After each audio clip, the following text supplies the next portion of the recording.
This podcast is sponsored by nobody. Hey dudes, welcome to Splat from the Past, the only 80s themed horror sci-fi show where things can get totally radical. Now today I will be welcoming Luke Yankee. Luke is the son of Eileen Heckart, one of the great actresses of all time. You may remember her. She was in Bus Stop with Marilyn Monroe, The Bad Seed, celebrating its 65th anniversary along with Bus Stop. She had a recurring role as a nun on The Fugitive. She was in another underrated horror film, Burnt Offerings, Heartbreak Ridge with Clint Eastwood, The First Wives Club, a lot of great stuff there. And we're going to talk to him about her life, career, and legacy. He wrote a book about her called Just Outside the Spotlight, Growing Up with Eileen Heckart 15 years ago. But we're going to talk about his mother's life, legacy, and career. Luke himself is a playwright. I'm going to ask him about plays that he's written and get into all of that. And it's going to be an interesting talk today. I love doing tributes to departed Hollywood legends. I've gotten so used to it now, to the fact that it's one of my favorite things to do now. I love interviewing the actors who are alive. I love interviewing musicians, comedians, so forth, but I also love doing these tributes as well. So yeah, here is my interview with Luke Yankee.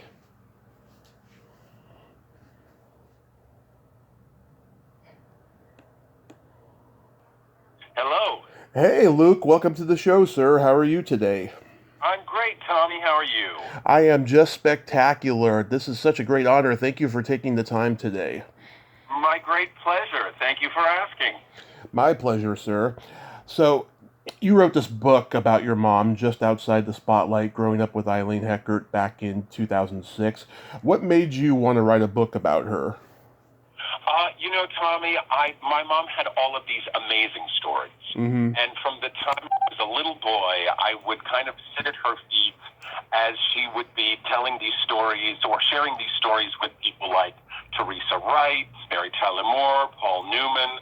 And I knew that she had no interest in writing a book. And I know that if I didn't do it, her stories would be lost forever. Right. So because I was the one in the family of the three boys, I was the one who was sort of the keeper of the flame. And I was also the only one who really remembered all of these stories. And because after my mother died, as my brothers and I were going through all of her memorabilia, one of my brothers would, for instance, say, "Hey, Luke, what's this picture of Mom with Clark Gable?" "Oh, that's that time she was, when Gable came and visited her on the set of Hot Spell and all of that." And my brother would be like, "What? I don't know that story." So I realized I was the only one who knew any of this information. And so it became very important to me to share it with the world. And it also kind of became part of my grief work as well, Tommy, in terms of not only passing on the legacy, but also kind of an additional way to say goodbye. Yeah. Are you the youngest in the family? I am. I'm the baby. I knew it because I'm the youngest in my family and I'm a sponge. I remember things, God, going back, decades. Like I can remember stuff that my grandmother told me when I was a little kid, stuff that she did back in the 20s. Absolutely. And my brothers just didn't, whether they didn't have that kind of memory or just they weren't interested or whatever, but I was the one who hung on to all of this stuff and so thrilled that I was able to put it down in not only in Just Outside the Spotlight, but in several other incarnations in terms of some of the plays and my one-man show and some various things like that. Right. And being the keeper of the flame, I'm sure were you the closest to her of all your siblings? I was, yes, definitely. Yeah, and especially since she knew that I was the one who was sort of going on in the biz, we had kind of a unique bond. Oh, that's wonderful. Didn't you originally, you wanted to write a book about her in Maryland, but then it just turned into a whole book about her. Well, I actually wrote a play about her in Maryland. Oh, okay. And it's called Marilyn, Mom, and Me, and it's been getting a lot of attention, I'm happy to say, because my mother played Marilyn's best friend in Bus Stop, right, which many people consider Marilyn's greatest performance. And yes. That was just the year after my mother had done The Bad Seed, which I know we'll get to, and I know is something you want to talk about. Yeah. But because Marilyn had actually taken the year off prior to that to go to New York and study with Lee Strasberg and become the quintessential method actress. And for those of your listeners who maybe don't know what that means, she had to feel everything organically. Right. And since my mother was playing her best friend, Marilyn was determined to make my mother her best friend. And at first, my mother was this sort of crusty, no-nonsense New York actress who's like, who's this starlet who's kind of glomming onto me and won't leave me alone. Yeah. But then they wound up really bonding and really connecting through, frankly, largely through their wounds and through the fact that they were both adopted, and with all that they both achieved, neither one of them ever really felt like they fully deserved a place at the table. And so they really came together for that period of time and got incredibly close. And then, of course, as often happens in Hollywood, they were both on to the next project. But to the day my mother died, Tommy, she could never talk about Marilyn Monroe without bursting into tears. Oh. So I know there was something there that affected her very deeply, and that's why I've put it into this play that's won several awards and looking to get produced in the near future. Yeah, wow, that's interesting. Marilyn Monroe being, a glamorous, Hollywood actress who didn't felt like she belonged, and then your mom, who was a character actress, she was beautiful in her own right, and they bonded that way. That's very interesting. I find that very interesting. And another point about that, Tommy, is the fact that Marilyn, for all of her success, and I mean at the time of Bus Stop, she was the biggest star in the world. Right. And ironically, she wanted what my mother had. She wanted to be respected as a serious actress in the theater. She wanted to have kids. My mother had 2 kids at the time, and she wanted to have a stable marriage. And my mother had been married for about 12 years at that point. So it's so ironic that, the grass is always greener. She wanted those things that my mother had and just took for granted. Right. And she had a very challenging childhood, alcoholic mother, strict grandparents, and movies were her sanctuary, her escape from all of that, which led to her being an actress, right? Absolutely. And that was another thing that she and Marilyn shared. They both escaped into the movies. Yeah. Right. And she studied acting at Herbert Berghoff Studios. Do you know who any of her classmates were when she was there? Gosh. The only one that I know of who she remained friendly with was an actor named Wright King, who went on to play the Collector in the film A Streetcar Named Desire, and also did it in the Broadway run, and did a lot of marvelous character work over the years. I know there were other famous people. I know she studied with Joseph Anthony, who went on to be a famous Broadway director. And I don't really know who else she studied with. I wish I did. Yeah, because I know Harvey Korman was there, like late 40s, early 50s. And I think, if I'm not mistaken, Paul Lynde was there. Yeah, 2 comedians who wanted to be serious actors and then wound up in comedy. They studied with Herbert Berghoff. Yes, yeah. I don't know if either of those gentlemen were in her class or not. But I know she adored Herbert. And then later on, she worked with Uta Hagen, Herbert's wife, who was certainly a force to be reckoned with, not unlike my mother. Yeah. Oh, she probably would have gotten along great with Stella Adler as well. Probably. Yes, indeed. Yes.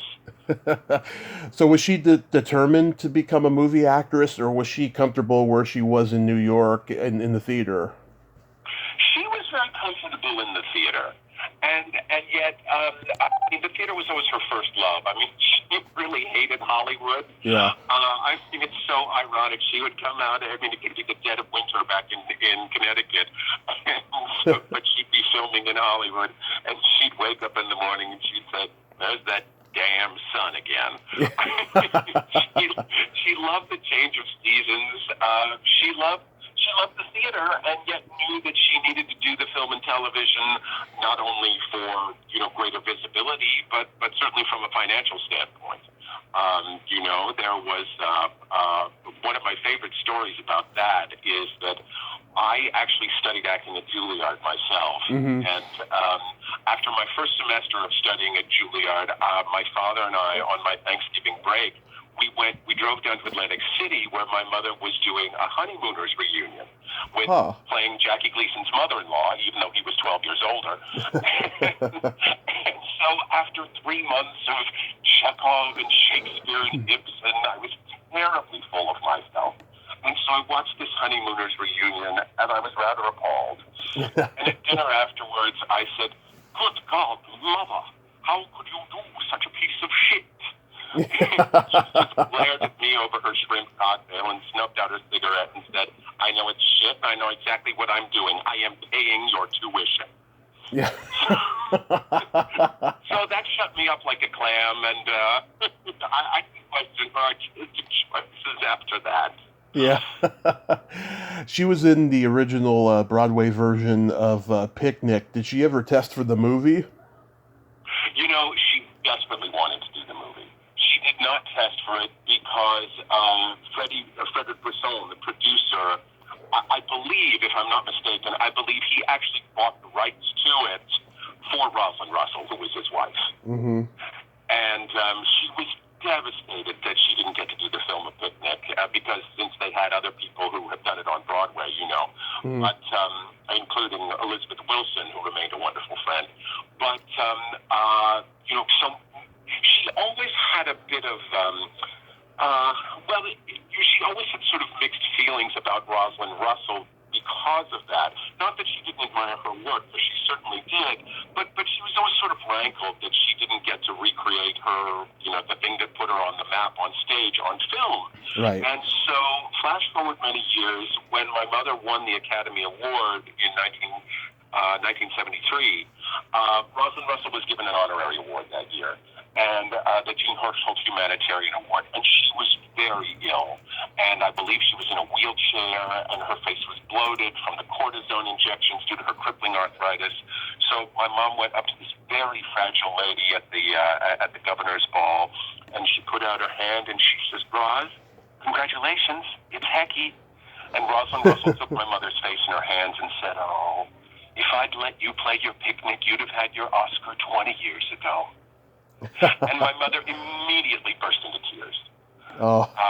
She was so moved by that. It was a transformational moment in her life. Wow. It's 1956. That was when things were really starting to explode for her with Miracle in the Rain, Somebody Up There Likes Me, Bus Stop, and The Bad Seed. Which one of those came first, though? Miracle in the Rain was her first film, and I believe that was 1953, if I'm not mistaken. But that was her first film, and then she had done Bad Seed on the stage, of course, before she did the film. And Somebody Up There Likes Me. I believe, some of your historians out there who are listening might get on my case for this if I've got my dates wrong, but I believe Somebody Up There Likes Me was the same year as The Bad Seed. And I remember my mother telling me that she played Rocky Graziano. It was the story of Rocky Graziano, the fighter, Mm-hmm. played by Paul Newman, which was, of course, supposed to be played by James Dean before he was tragically killed. Yeah. And but I remember her saying that she almost got as many nominations for Somebody Up There Likes Me as she did for The Bad Seed, and she did get an Oscar nomination for that. But it was kind of a toss-up for a while there, which film she was going to be nominated for. Yeah, I mean, the Bus Stop, was an important movie for all involved because going back to what you said before about Marilyn being taken seriously as a dramatic actress, Don Murray made his film debut and became an overnight star, and he rejected it, because he considered himself an actor instead of a star. But yeah, and your mother was wonderful in that movie. Thank you. And boy, Marilyn was so pissed that Don Murray got an Oscar nomination and she didn't. Yeah. She was not happy about that. was not. It's no secret that she and Don Murray didn't get along very well. Nothing against him. I mean, he's terrific in the part and a lovely man from everything I've heard. But they were sort of. He wasn't who she wanted for the role and how she saw the role initially. So there was a bit of friction between the two of them kind of throughout. Right. But the Bad Seed is my personal favorite, which has become a beloved horror classic just in time for Halloween season. Absolutely. Did she ever talk about this movie much? She talked a lot about it. In fact, she talked more about the play, Tommy, than she did the film. She had done the play on Broadway originally, and it was. I talked earlier about being a method actress and how Marilyn was a method actress, Marilyn Monroe, and had to feel everything organically. My mother was not that kind of an actress. That just wasn't the way she chose to work. But when she was doing The Bad Seed and playing the alcoholic mother of Claude Daigle, the little boy who had been killed, my brother Mark was a little boy at the time, and he was around 10, and around the same age that Claude Daigle was in the play. Right. So she started seeing my brother Mark's face every night as the face of her child who had been killed. Wow. And, again, she wasn't that kind of method actress. It wasn't something she was doing intentionally at all. But she sort of felt like she really couldn't stop herself. And she started getting depressed at 4 o'clock in the afternoon. And by the time she got to the theater, she wouldn't speak to anyone. And she was an absolute basket case. And my father, after a month or so of this, was very concerned for her. And they were happily married for 53 years. He was an amazing man. And he insisted that she go see a doctor. I mean, she didn't believe in psychotherapy. But so I guess she just went to her family GP and explained the situation to him. And he said, "You have to give up this play." And she said, "What are you talking about? It's a hit play. I'm getting the reviews of my career. I can't give up this play." And he said, "Well, you're asking me what you need to do to conquer this terrible depression you're feeling, and that's what I'm telling you as your doctor you need to do. You need to give up this play." So, to my knowledge, Tommy, it is the only time in her career she actually broke her contract. In a successful play where she was getting rave reviews. I don't think she played the entire year of The Bad Seed. Right. And then, of course, when she did the film, because the process of filmmaking is so concentrated, she was able to sort of suck it up and deal with it and go back to that dark place for a couple of days. But, frankly, that's part of the reason I think that her performance is so incredibly chilling. She only has 8 minutes, 2 4-minute scenes in the entire film. And yet it's talked about, the character's talked about so much, and it's some of the most powerful work in the film. Right. It may be a footnote in her history, but yeah, I mean, it's just it's an amazing film overall, and of course Patty McCormick, she was well beyond her years in that role. Absolutely. My mother talked about one of the reasons she feels that Patty McCormick got the part is that, she was perfect for the part, don't get me wrong. Yeah. But also that her mother was a very savvy stage mother, and way before her time in this regard. So, for instance, when she went in to meet with Mervyn LeRoy, who was directing, this little girl walks in all by herself, and Mervyn LeRoy said, "Where's your mother, dear?" She's like, "Oh, no, that's all right. I conduct my own interviews." she was like all of 10 or something and behaving totally like an adult. And so it was very impressive. It was very impressive. And then she was certainly amazing in the role. I'm sorry to say I've never had the pleasure of meeting Patty McCormick. She's actually doing an off-Broadway production, I believe it's a Broadway production right now, of John Osborne's play Mornings at 7, with some dear friends of mine, Tony Roberts and John Rubenstein and Judith Ivey, and I know Patty's in it as well. And I'm hoping I might be able to get back to New York to see it and finally get a chance to meet her after all these years. Wow. Yeah, I mean, if you go to the show, maybe she'll do a meet and greet afterwards. Yeah, I mean, things are sensitive now because of COVID, but, Absolutely. maybe, you'll have a chance to meet her. Yeah, I've tried to get her on the podcast, and I know people who know her that have tried to. Maybe someday I'll get to, but, I've listened to her on the DVD commentary track and talking about how, she watched a lot of Jimmy Cagney movies that she used, a gangster as a reference for the character. Love it. Yeah. Did your mom ever talk about Mervyn LeRoy? She adored Mervyn LeRoy. Mm-hmm. And I think that was the only time they worked together. But no, she was remained very friendly with him. And no, she was just crazy about him. Yeah, because he was a legend. He did so many great movies for Warner Brothers in those days.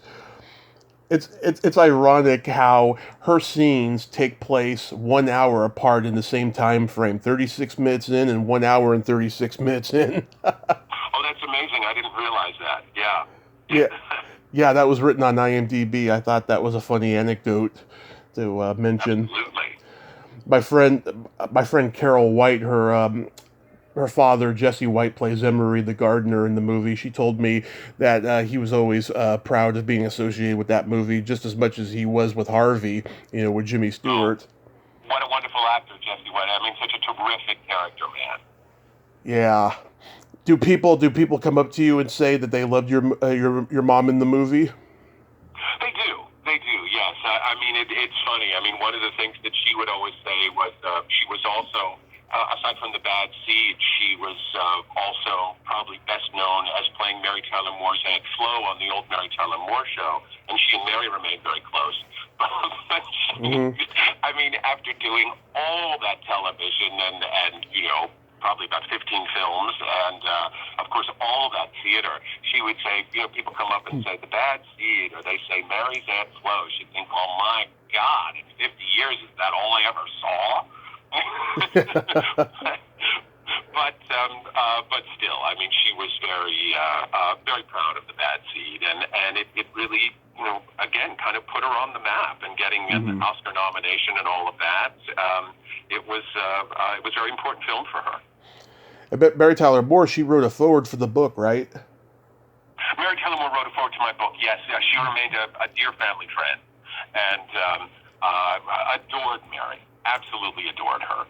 And because Mom only did, again, it's sort of not unlike The Bad Seed, where she only had 8 minutes, but she did 3 episodes as Mary Tyler Moore's Aunt Flo and had an affair with Lou Grant, Ed Asner, who just recently left us. Right. But yeah, and even though there were only 3 episodes, I mean, that they show that so often that people think there were many more. And as a matter of fact, I directed Ed Asner in a production of Love Letters up in Sacramento a number of years ago, and he knew that I was the son of, and I was a little nervous. I mean, because I was doing this with a whole bunch of stars, but none that I quite had the respect and the reverence for as I did Ed Asner. And so I went up to him, and since, as I said, on the Mary Tyler Moore show, his character Lou had an affair with my mother, Aunt Flo. Yeah. As I was introduced to him, I went up and I stuck out my hand and I said, Ed, it is such a pleasure to meet you. We have the most wonderful photograph in my parents' living room of you French kissing my mother. I bet he got a kick out of that. Fell on the floor laughing, gave me a big bear hug, and we were best buds for the rest of his life.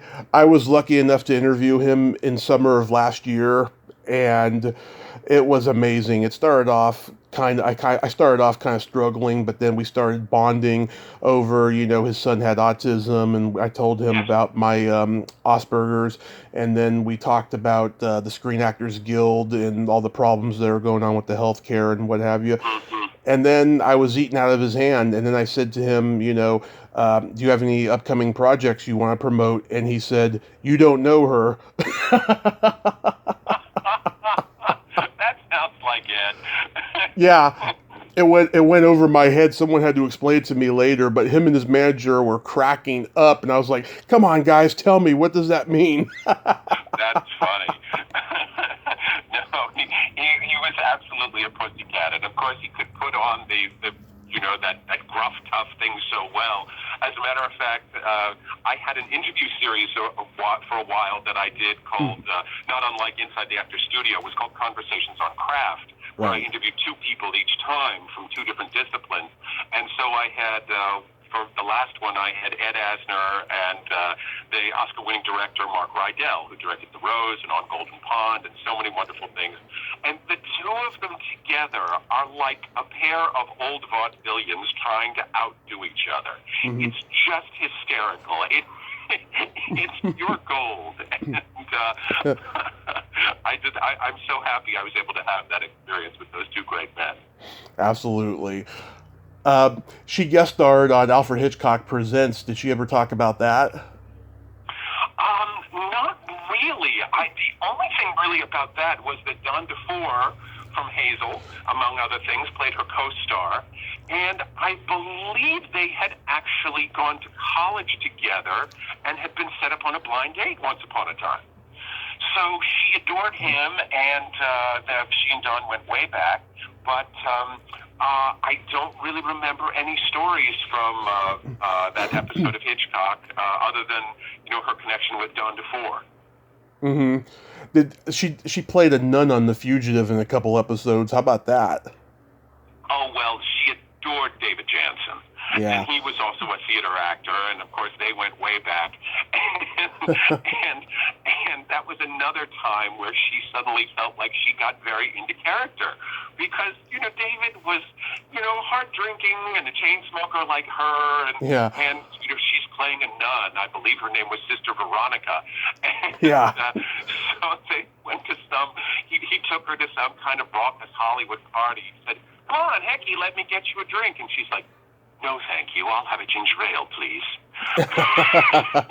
She was getting a little too into character as Sister Veronica there. But no, she worked with David Jansen a couple of times. They also did a film called My Six Loves with Debbie, that she did with Debbie Reynolds. And he was in that as well, and a wonderful all-star cast. And so she was just crazy about him. I've known a lot of actresses who have played nuns, and not a single one of them is innocent. That's for sure. That's for sure. Yeah, I mentioned Elizabeth Wilson earlier. Yeah. Who's a dear family friend, and who was actually my mother's understudy in Picnic on Broadway, and then, of course, who's kind of best known for playing Roz, Dabney Coleman's sidekick in 9 to 5, and also playing Dustin Hoffman's mother in The Graduate. The Addams Family movie. Exactly. And Liz was famous for playing these prim and proper roles, but behind the scenes, she was a hot tamale. Yeah. she got around. I'll just leave it at that. But a lovely person whom I absolutely adored, and we remained friends until she died in her 90s. She was just an extraordinary woman. Oh, that's awesome. Another great movie your mom was in, Up the Down Staircase. Yes.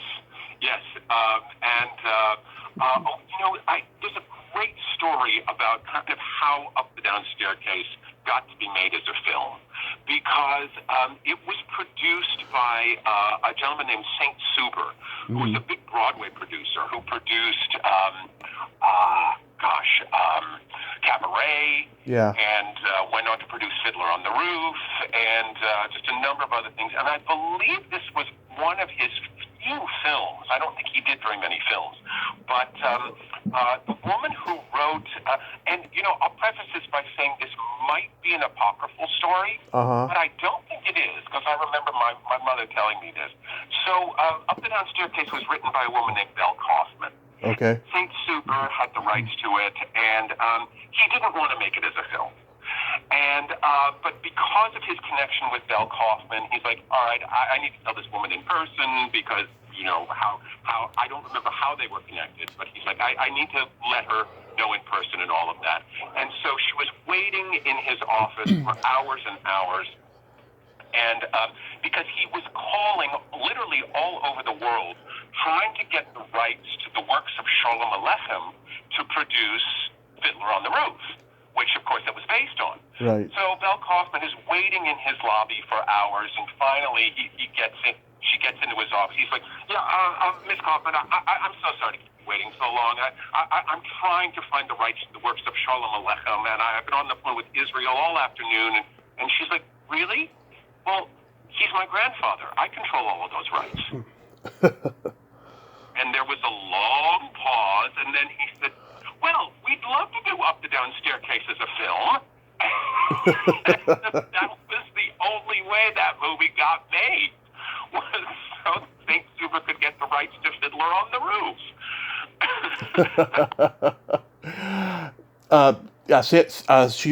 Sandy Dennis. I mean, she's just terrific in that movie. Did she like working with her? Mom adored Sandy. They were lifelong friends because Sandy had been the understudy to a young actress named Evans in Dark at the Top of the Stairs on Broadway. And another role that Mom didn't get to recreate in the film only because she was 6 months pregnant with me. Oh. So you're responsible. Yeah, it's totally my fault. Or maybe my father's, depending on how you look at it. But yes, and she adored Sandy, and they did a number of things together. They did a production of Night Mother shortly before Sandy passed. And and Sandy lived nearby in Westport, Connecticut. My mother was in New Canaan. And so she and Sandy were lifelong friends. And I met Sandy several times. And just a lovely, down-to-earth person. Just so warm and genuine. And they were terribly fond of one another. I heard she had like an army of cats at home. Oh, my God. I think it was something like 47 at one point. Oh, my God. That's crazy. Oh, yeah. Mom said the stench in the house was something not to be believed. Yeah. I mean, it's like Grey Gardens, That's a lot of cats. I have one cat. That's all I need because I got one dog, too. Right. So, winning an Oscar for Butterflies Are Free. I'm not familiar with this movie. This is like one of those movies that the Academy, liked and saw, but it probably didn't do well when it came out, right? My mother always felt that she didn't really win for Butterflies Are Free, that she won for her body of work, as its own case. It was a very sweet film. It was very much kind of its time. You look at it now with, Goldie Hawn running around in her bikini briefs calling things groovy. Yeah. And I think it seems incredibly dated. But my mother had done it for a year on stage, and it was sort of in that era of Goldie Hawn had done Cactus Flower, and several other things. There's a Girl in My Soup, yeah. And several other things that had started on Broadway, and this was a really plum role, and my mother desperately wanted to do the film and didn't think she stood a chance because she was hearing that Olivia de Havilland was flying in from Paris with Mike Frankovich, the producer, and she really didn't think she was going to get it, and was on the phone with her agent constantly about it because when she was hearing that all of these great ladies of that era, Ingrid Bergman was up for it for a period of time, but the producer Mike Frankovich, who was a very smart, producer, great taste. A major Hollywood force at the time. He wanted my mother to do it. And so Frankovich was the one who really stood firm. Like, no, I want Heckart. And her big competition was Shelley Winters in The Poseidon Adventure. And everyone thought Shelley Winters was going to win it. In fact, even Jimmy the Greek, who was the biggest odds maker in Las Vegas at the time, my mother was his only upset of the entire evening. He called everything right except for he said Shelley Winters would win. So when my father was there with me on, and when they called my mother's name, she was so shocked. Mm-hmm. And my father grabbed her and kissed her with such force that as she went up to the stage, my father looked down and realized that he had skin under his thumbnail. And he's like, oh, dear God, what have I done? But he forgot about it in the heat of the moment. Well, if you look closely at some of the publicity photos with Cloris Leachman, who presented the award to her, you'll see a big gash on my mother's chin where my father gouged her as he gave her her congratulatory kiss. She was very fond of saying, honey, I was the first bloody Academy Award winner in history. I'm going to check out that footage. And then she got back to the hotel that night, and there was a huge stack of messages and telegrams, because this was in the days when people still sent telegrams. Mm-hmm. And the one on the top simply said, call Marlena. Regardless of the hour, call Marlena, with the phone number in Paris. And so my mother thought, oh my God, won't this be thrilling? My very first phone call 2 hours after winning the Oscar will be from Marlena Dietrich. So she got the overseas operator, and she heard that voice say, hello. And she said, hello, Marlena. It's Eileen. And she said, darling, your makeup looked terrible. She said, it did? But, darling, it did in the movie, too. And Marlena Dietrich spent the next 10 minutes berating my mother for her lack of style, her lack of fashion. But in her staunch Germanic way, that was the only way Marlena could congratulate her, because she adored her and was terribly proud of her. But couldn't come right out and say that, because that wasn't who Marlena was. Yeah. And also, too, Milton Casellas directed it. I can't imagine your mom falling down a rabbit hole of Scientology. No, definitely not. Definitely not. And she adored Milton, and he had directed the play as well. And my mother, in her typically pushy way, God love her, if they would have a good take, she would turn to the cameraman and say, print it. And after a couple of days, he's like, Hecky, that's really my job. Do you think you could let me say print it? You know, I am the director after all. She's like, oh, yeah, sorry, honey. Didn't even think about that. but she and Milton got along very well. Did she ever want to direct? No. And she didn't think she would be very good at it. Although I must say, when I started acting at age 12, she coached me on everything I did, everything I did along the way. And she said she had nothing to offer as a director, but I beg to differ. And I'm one of the few people who really knows that she would have been a terrific director if she had wanted to or had the desire to do so. Yeah, because she certainly seems like it. Then she did another horror movie, Burnt Offerings. Mm-hmm.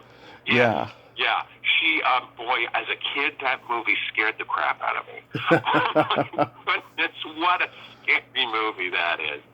And she and Burgess Meredith played the brother and sister, the old couple who owned this very haunted house. And they only had a couple of scenes, but she said Burgess Meredith was nodding off a lot at that point. And so he was in a wheelchair. That was one of the devices of the script. And so, not because he needed to be, but he was in a wheelchair. And so he would say, Heckart's got me off my marks. I missed the shot because Heckart got me off my marks. She and Buzz went way back. He was somebody else that she had known forever, and because, of course, obviously he started out in the theater also, and she worked with him several times. They did some TV stuff together on Gloria, the show with Sally Struthers, and they did a lot of things together over the years. It seems like she preferred material that was pretty dark. She was good at playing the kind of dark, the kind of women with a secret, or the sort of, she was so good at the emotional, gut-wrenching stuff. And yet she certainly did a lot of comedy as well. You look at things like Aunt Flo or Butterflies Are Free, and, she sure did a number of sitcoms over the years. So she was, she had tremendous range, and she could kind of do it all. Absolutely. She was a Renaissance woman of acting. Very much so. Very much so. Yeah. Yeah. In case you can't tell, I'm very proud of her. Yeah. Did she like working with Clint Eastwood on Heartbreak Ridge? She adored Clint Eastwood, and his style of working is very improvisational. Right. And so, which is not something not a way she preferred to work, but she just sort of was going with the flow. He's like, okay, so, and she played the bar mistress. At the bar where his character would hang out, and they were old friends. And he'd say, okay, so I'll come in and I'll say something, and then you say something, and I'll kind of, spin you around, and we'll dance a little bit, and then and then you say something else, and I'll leave. How does that sound? She's like, yeah, okay, fine. I think she hated working that way, but she's like, okay, if that's what Clint Eastwood wants. And he was so, needless to say, Clint Eastwood at that point, certainly at Heartbreak Ridge, huge star. And he was like, gee, do you think Eileen Heckart would do that small a part? I mean, do you think she'd actually do it? And she was thrilled to do it, to work with Clint Eastwood. Yeah, my parents took me to see that movie when it was first released. I don't remember being at the drive-in seeing it though, because I was only 3 at the time. Right, exactly, exactly. Now here's something I wasn't aware of. She was in an episode of Tales from the Dark Side that Jodie Foster directed. Yes. I actually served as a PA on that episode for a couple of days. Really? And yes, and it's called Do Not Open This Box. And Jodie was learning how to direct. Mm-hmm. I mean, to be honest, I hope I'm not telling tales out of school here, but Bob Balaban actually directed it and was helping Jodie get some directorial credits. Right. So basically, Bob Balaban directed the episode and let Jodie put her name on it. And, to some extent they co-directed, et cetera, but basically Bob Balaban was being lovely and wonderful with her and saying, no, honey, this is what you need to do, and let me show you. And so he was helping her make the transition into directing, but Bob was really the one who directed that episode and was very generous to give Jodie the credit for it to get her feet wet. Yeah, it just strikes me as odd because, we get 2 Academy Award winners like your mom and Jodie Foster and very prolific writer and actor like Bob Balaban, and this is a low-budget George Romero production in Canada. It's just... Right. Maybe something like that would happen today because a lot more movie actors are doing television, but just at the time, it just seems so radical. I have a feeling, I wouldn't swear to this, but I have a feeling that was another one of those things that my mother did because they needed a new roof on the house. Oh. Sort of like, doing the honeymooner to pay my tuition at Juilliard. Yeah. That normally isn't the kind of thing she would do. I have a feeling that was something that she did very much for the paycheck. And of course, I gotta bring up The First Wives Club because that's one of my mom's favorite movies of all time. Yes. Yeah, she must have had fun making that movie, huh? She did. She adored Diane Keaton, and because she played Diane Keaton's mother, and just was absolutely crazy about her. And of course, it was lovely for her to be reunited with Goldie Hawn after Butterflies Are Free. Mm-hmm. And that was her last film. That was her last film, shortly before she died. Wow. So it was her last film. She didn't do any television or theater after that? Well, she actually did. After that, she did, if I've got my dates and my times correct, she did The Waverly Gallery, Kenneth Lonergan's play. And this was, back in the day before, when Kenneth Lonergan wasn't a known commodity and couldn't get the play produced on Broadway. And of course, there had the Broadway revival a few years ago with Lucas Hedges and with Elaine May and that extraordinary cast, Joan Allen. Mm-hmm. But my mother did the play originally off Broadway at the Promenade Theater in, I believe this was 2000. And at that time, she a very devastating story about a woman's descent into Alzheimer's disease. Oh. And really, really tough, painful thing. And at that time, she won more awards for a single performance in a single season than any actress in theater history. I mean, it was just an extraordinary performance. Yeah, and I mean, you know, every award that she could get, the Drama Desk, the Lucille Lortel Award, I mean, every award they have in New York, she got them that year. Wow, nice. Yeah, I see. After she did that, she did episodes of Murder One, Ellen, Home Improvement, and Sybil. So she kept doing the sitcoms until she retired, right? Yes, exactly. And then Waverly Gallery was the last thing that she did, and she's like, okay, this is going to be my swan song. This is going to be it. Yeah. Wait, so when she passed, was it expected? She had lung cancer for a while, and when she decided to go, she went pretty quickly. It was within 6 months, and she was ready. She felt very complete. My father, they were so devoted, and he had passed a few years before, and and again, you know, not too long after Waverly Gallery, she's like, okay, I want to go out on a high. So she did that and won all those awards, and she was like, okay, I'm done now. I'm ready to go. Oh, yeah. My grandmother, who was around the same age as she passed a couple days after Valentine's Day in 2002. I took care of her for 9 months after I graduated high school. So, Wow. Yeah, it's a weird spiritual coincidence there. Very much so. What's your favorite performance that she did? Gosh. There are a couple of them, two in particular that really stand out for me. One was she did the original PBS production of a play by Paul Zindel called The Effect of Gamma Rays on Men and Blue Marigolds that went on to be a film with Joanne Woodward did the film. But she did it for something called New York Television Theater, where they basically were filming plays for PBS, which was kind of unheard of in the mid-'60s. I mean, not something that was done very much. But she was incredible in that role.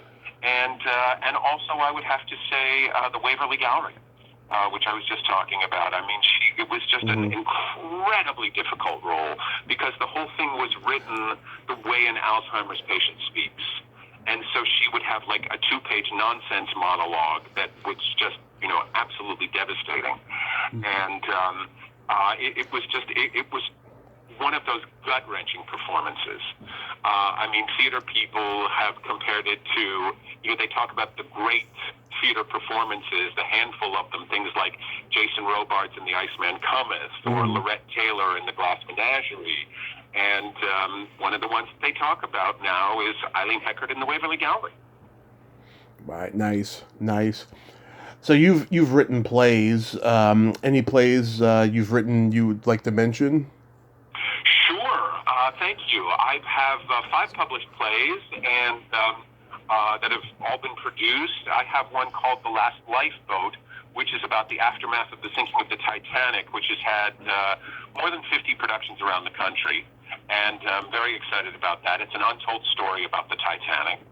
And the new one, as I mentioned earlier, Marilyn Mom and Me, about my mother's intense friendship with Marilyn Monroe during the shooting of Bus Stop, and how deeply it impacted her, and ultimately how deeply it impacted me as her son. And that just, it really is, it's a deeply, deeply personal piece about the things I learned about my mother by exploring the complexity and the depth of her friendship with Marilyn Monroe, and how deeply that affected her, and the things that she was able to give me, or in some cases, maybe not give me in the way that I would have liked, shall we say, because of some of the shortcomings that in her nature that I came to discover through unraveling her relationship with Marilyn, which was a fascinating journey for me, and something that I've put down in this play. And I've got a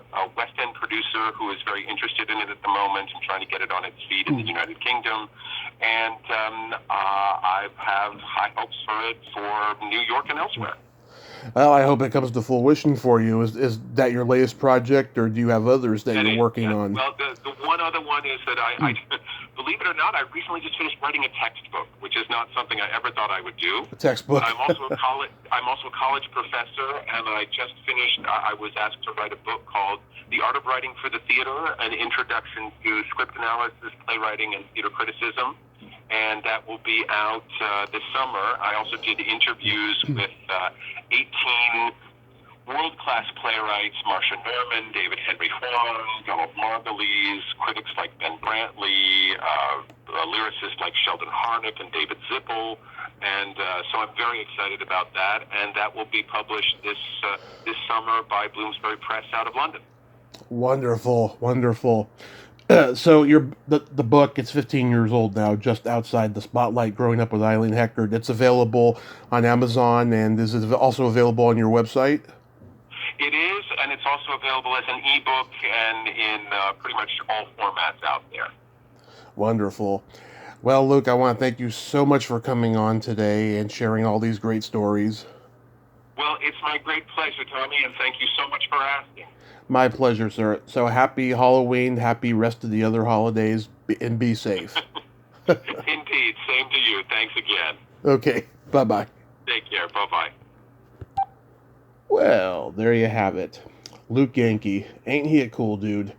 Nice guy. Great stories about his mother. Man, she was the lady that everyone would like to know. It sounds like, She sounds like she was a real cut-up. Well, until next time, this is Tommy Throwback Kovac saying, there's no shame in living in the past, because the present sucks. Later, dudes.